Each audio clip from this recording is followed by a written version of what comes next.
Cancer Alley, Louisiana, an 85-mile stretch along the Mississippi River from New Orleans to Baton Rouge, has more than 140 industrial plants. Mossville, Louisiana, African-American community founded by freed slaves. The residents here suffer from health conditions such as cancer and high mortality rates. Recent studies found dioxin in some people's blood, and the level was 3 times higher than the national average. Dioxin is a known cause of cancer and other illnesses. There are more plastic plants, oil refineries, and other chemical plants in this small area than anywhere else in the United States. In 2002, Louisiana had the second highest death rate from cancer in the United States. Don't you know children was born here and they left all this water contaminated? They didn't come and say knock on anybody's door and say, y'all need to be moved out of here.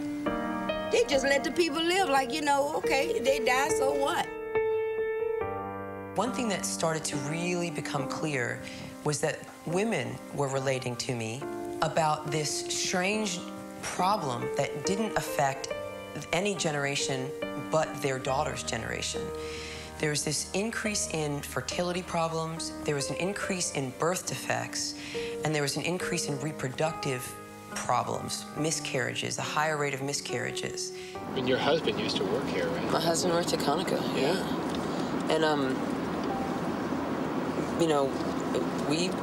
we're not able to have kids. 1988, I'm sitting on the foot of my mother's bed.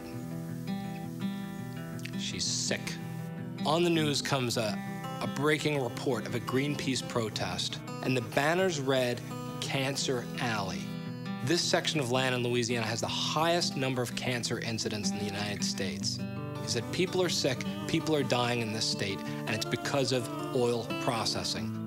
I turned and I looked at my mother lying in bed. I'd always dreamed of a large family. And I'm very privileged and honored to have 2 wonderful sons, but I had 9 miscarriages. Factor that into the cost of gasoline. Make the companies pay for that. See how much a gallon of fuel costs.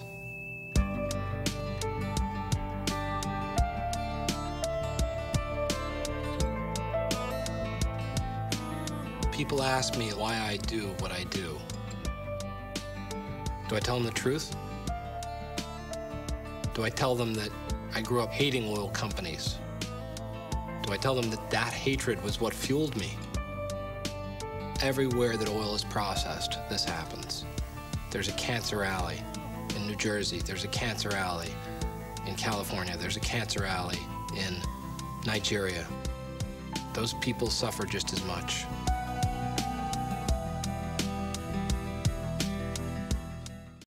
In 2001, a division of the U.S. Environmental Protection Agency found levels of the dioxin compound vinyl chloride in the air in Mossville at concentration 100 times what is permitted by federal law and ethylene dichloride at 20 times.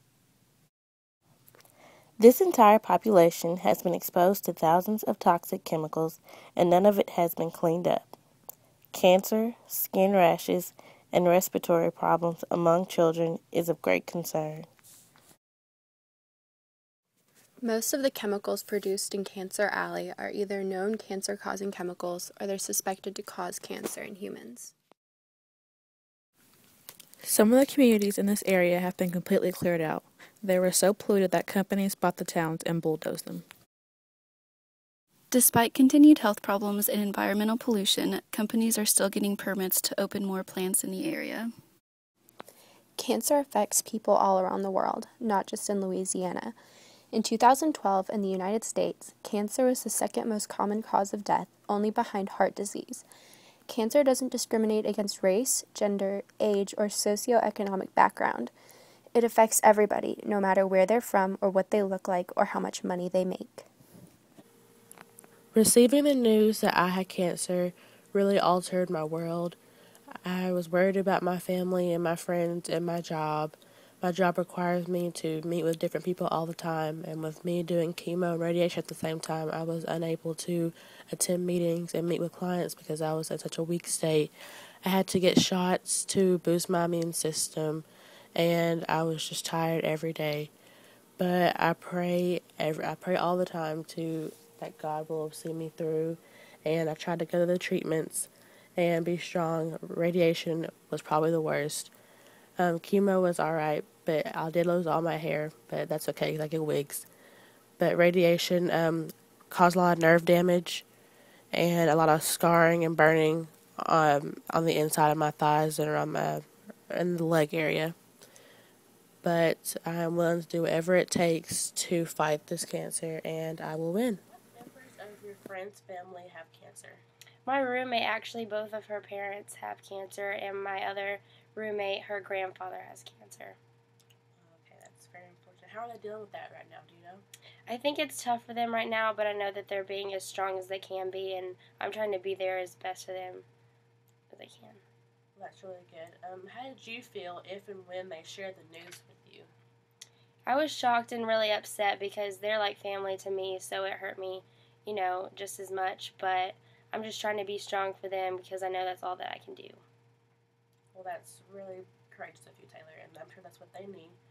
What advice do you give for your friends?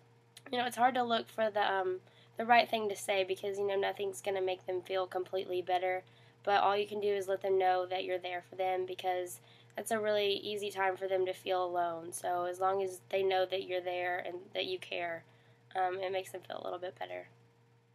All right. In any aspect of your life, can you relate to what your friends are going through?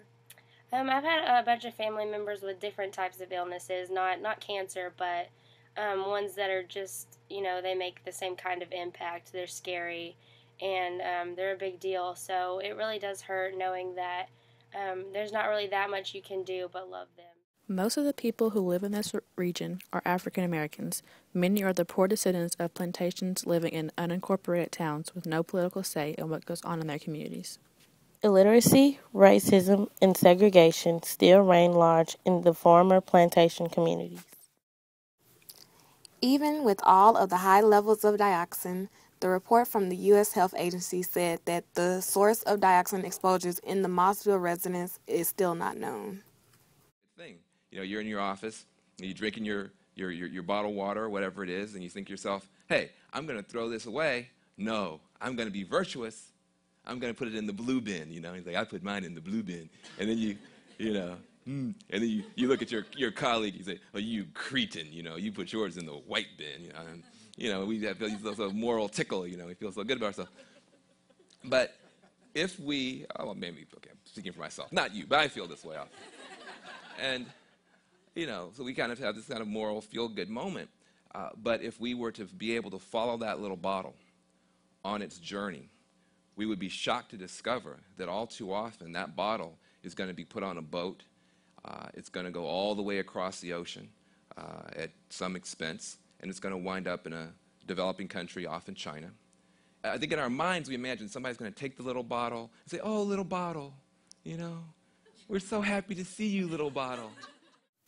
Each generation is confronting more difficult solutions because little or no action has been taken. Without meaningful solution, life for those who live there will continue to deteriorate and all hope will quickly fade.